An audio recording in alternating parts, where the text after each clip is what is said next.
Étienne s'assit, oppressé. Non, décidément, il ne s'était pas figuré ainsi la rencontre.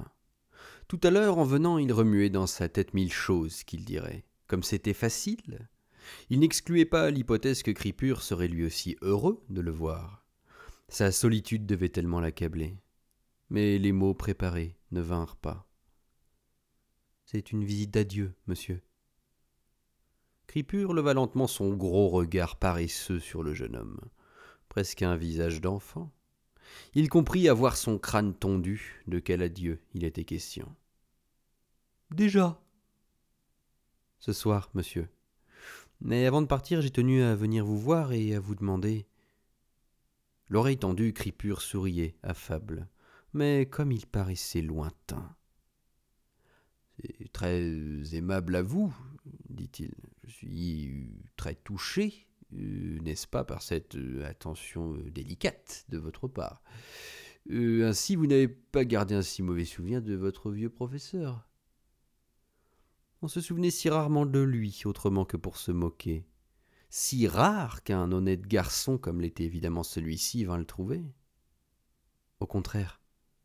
Ah, je vous dois tellement. Vous avez été, pour moi, plus, autre chose qu'un professeur.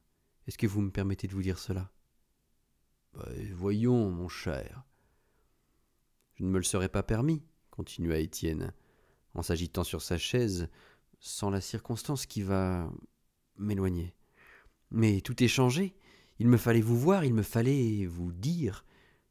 Je vous écoute, dit Cripure de plus en plus immobile derrière son rempart de paperasse. Excusez-moi. Si jamais je vous ai causé quelque ennui, veuillez... En classe ? Oui, monsieur. Mais vous plaisantez, mon cher, du tout. Pas le moins du monde. Vous étiez au contraire un élève extrêmement doué et attentif. Quelle idée ! Je veux être net, propre. Comme le pathétique de la jeunesse était toujours grandiloquent et dans une certaine mesure comique, particulièrement chez ces jeunes provinciaux. Il prenait tout au sérieux. Quel regard avait celui-ci ! Il se faisait des scrupules d'enfant sage avec devant soi un tel destin. Il venait chercher l'absolution. « Laissez votre enfance tranquille, » dit Cripure. « Ce n'est plus, n'est-ce pas, le moment de s'embarrasser de rêveries et de scrupules. Nous sommes dans un temps... Les mains entre ses genoux, il penchait la tête. « Quel temps, monsieur ?» Cripure ne répondit pas, et il parut très gêné. « Un homme propre, dit-il. Qu'est-ce que c'est ? Un homme qui se décide pour lui-même, qui ne se soumet pas un homme du troupeau, enfin un homme tel que... » Encore une fois, la phrase resta en suspens. Pudeur, peut-être, à moins que la fin de cette phrase n'eût été « un homme tel que j'aurais voulu être ». Il savait bien qu'il ne l'avait pas été. Mais les autres ? Quels autres ? Se récria ironiquement Cripure. Nos semblables. Oh là là. Sa main balaya l'air devant son front. Puis, tassé sur lui-même, il rit doucement, presque sans bruit. Quand ce petit aurait autant que lui souffert par ses chers autres, on s'expliquerait. Mais la guerre ? Que voulez-vous ? Étienne ne dit plus rien. C'était donc là cet homme tant cherché. Il examina ce petit visage rougeau, presque sans rides, qui se tendait vers le sien. Le front était étroit et les cheveux courts et plantés bas.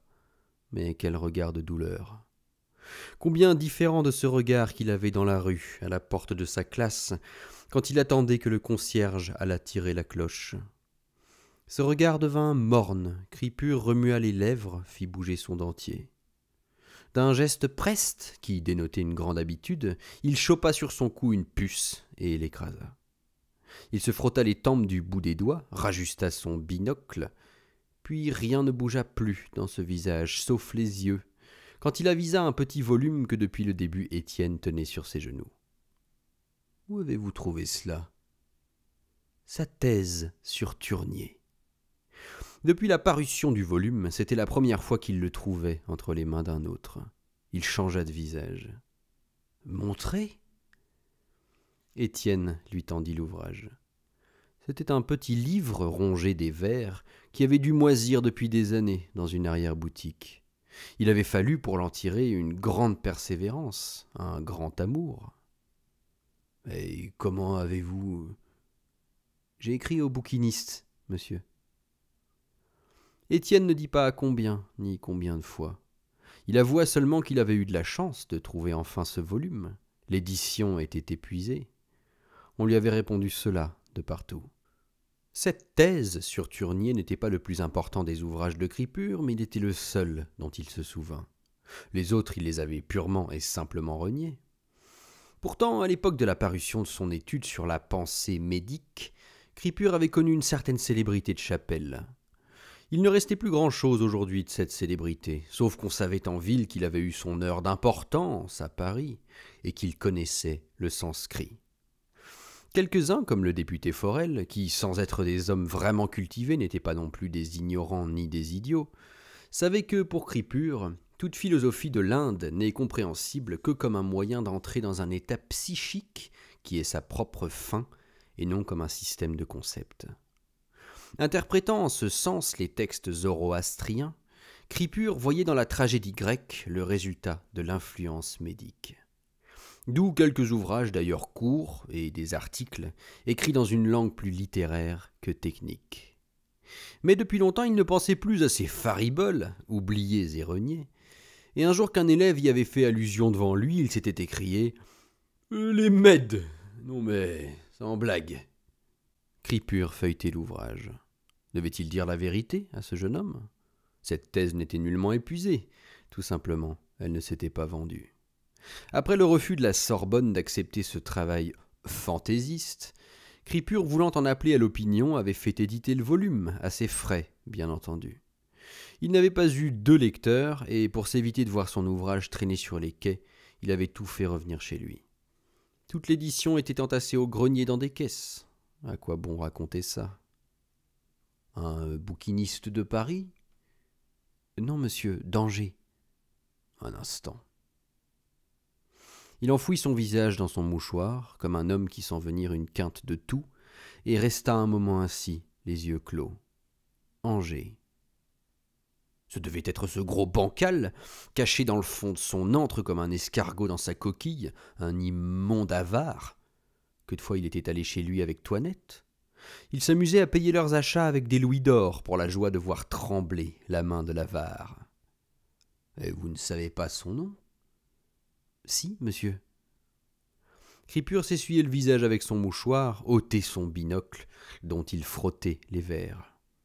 Branchereau, je parie ? Non, monsieur, c'est un certain Ménard. Tiens. Est-ce qu'il avait cru le Branchereau immortel ? Il avait dû crever depuis longtemps dans son or et dans sa crasse. Il est vrai que depuis lors… Mais vous permettez ? Demanda-t-il en se penchant de nouveau sur le volume. Je vous en prie. Cripure ajusta son binocle et examina avec attention la page de garde, à l'endroit où naguère il avait écrit une dédicace. Il en avait fait cadeau autrefois à quelqu'un qu'il devait sans doute appeler « mon ami », mais l'ami s'était empressé de bazarder l'objet, non sans avoir pris la précaution d'effacer son nom infâme. Mais tout le reste de la dédicace y était.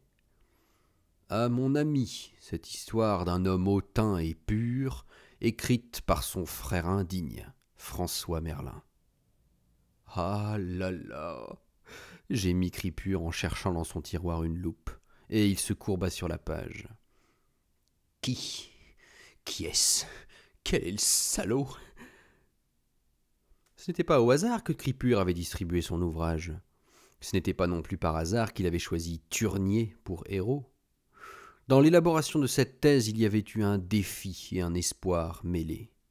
Le défi avait consisté à se poser en révolté et dans une certaine mesure en martyr. L'espoir, que Toinette lirait ses pages et qu'à travers elles, le lien brisé se renouerait. Il avait envoyé ce volume à des amis communs, espérant qu'un jour il tomberait sous la main de Toinette, qu'elle l'emporterait. Des pages entières n'étaient écrites que pour elle. Elle seule en pouvait deviner le sens, l'amertume, la douleur. Elle seule pouvait y répondre. Mais elle n'avait pas répondu. Cette lettre suprême s'était perdue, cruauté nulle part égalée dans l'histoire de Cripure. Mais il est à croire qu'un certain automatisme survit à un long espoir, puisqu'en ce moment Cripure, oubliant Étienne, posait sa loupe inutile et feuilletait le volume, avec l'espoir déraisonnable d'y trouver des notes, peut-être l'ébauche d'une lettre oubliée. Voir son écriture. Hélas, page après page, les marges étaient vierges. À croire que le volume n'avait été que récemment coupé, il n'osa pas le demander. L'eût-il fait qu'à sa grande douleur, il aurait appris qu'Étienne l'avait reçu tel qu'il était sorti des presses. Il s'attarda à relire des fragments, ce qu'il n'avait jamais fait depuis la publication. Il ne montait jamais au grenier. Et puis, se confronter avec soi-même. Des soupirs mêlés de grognements lui échappaient. Avec sa loupe, à côté de lui, il avait l'air d'un vieil antiquaire ou d'un expert, d'un docteur Faust à la manque, pensa Étienne, en jetant autour de lui un regard chargé d'angoisse. Quelle nuit! Das ist eine Welt, das heißt eine Welt.